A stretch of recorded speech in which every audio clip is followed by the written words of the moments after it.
What's going on? Cole Connor here today. As soon as I said what, you were like, boring.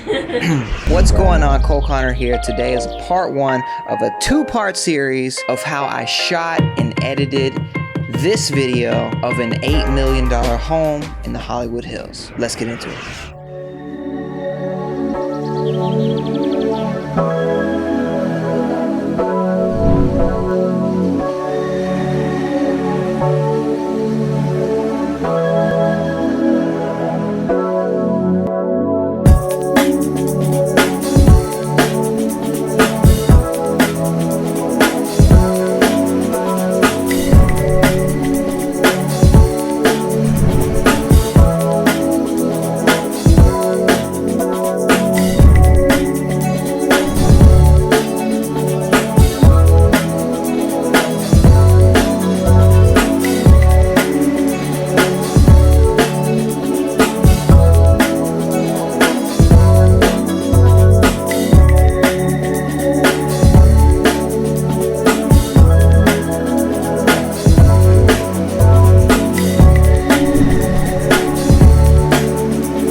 What's going on? My name is Cole Connor. I'm an artist and entrepreneur, and I was put here to do two things: create and inspire. Thanks for being here. Let's get into it. First things first, you need gear. I've already made a video on real estate video gear. I'll put it somewhere here. Definitely want to check that out before you get started. But I'm using the Ronin SC gimbal. We got the drone, Mavic Pro 2. I use the A7S III primarily for video, Sony 24 to 70 millimeter lens, and the 12 to 24 lens. When I get on the property, the first thing I do is a walkthrough. I go through, see if anything needs to be moved, there's anything in my way, cut on all the lights. I'm a lights on gang dude, make sure everything in the yard is clear, and then I move on to drone. I have a video here about my entire drone strategy for real estate, so you can check that out to get exactly what I do every step of the way. It's my workflow, so that'll make that whole process easier. I also have a video about getting your drone license if that's something you need to do. During the walkthrough, I'm also scoping the home to see where my shots will most likely be. I'm thinking about my wide shots, and I'm thinking about my 50 to 70 millimeter shots as well. And even my shots where I'm gonna do my speed ramps. Like, what shots can I get where I can go through multiple rooms, go from inside to outside that will look cool and smooth, and I kind of go ahead and start planning that in my head. And along the same lines of that, you have to always keep in mind what is going to help sell this home. Someone that is going to buy the home, what are they thinking about? What is making them make a purchase? And those are what you want to highlight. If it's special features, if it's the way it's built, if it's the design, if it's a pool, if it's a view,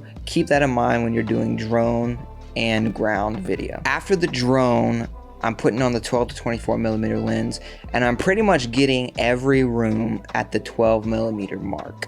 I'm getting the most wide angle that I can. I'm doing most of my speed ramps at this wide angle. I'm getting the exterior, the front of house, the back of house, the pool, the masters, literally every single room, the laundry room. If you have a garage that's clean, I get the garage too with the wide angle lens. And then I'm double, as I'm shooting these shots, I'm locking in the ones that I'm gonna come back to and shoot with the 50 to 70 millimeter lens, because not every room deserves that 50 to 70 millimeter detail shot. So I'm pretty much locking in my, depending on how big the house is, 5 to 15 shots that I want to get with that detail lens. After I do my wide shots, I do my shots that are going through different rooms with the speed ramps. I switch lenses to the 24 to 70, and then I go back through and I completely focus on the detail shots. I don't do as many speed ramps with the detail shots. Sometimes they could work out, but I'm really just trying to find the most aesthetic, unique shots that represent the home.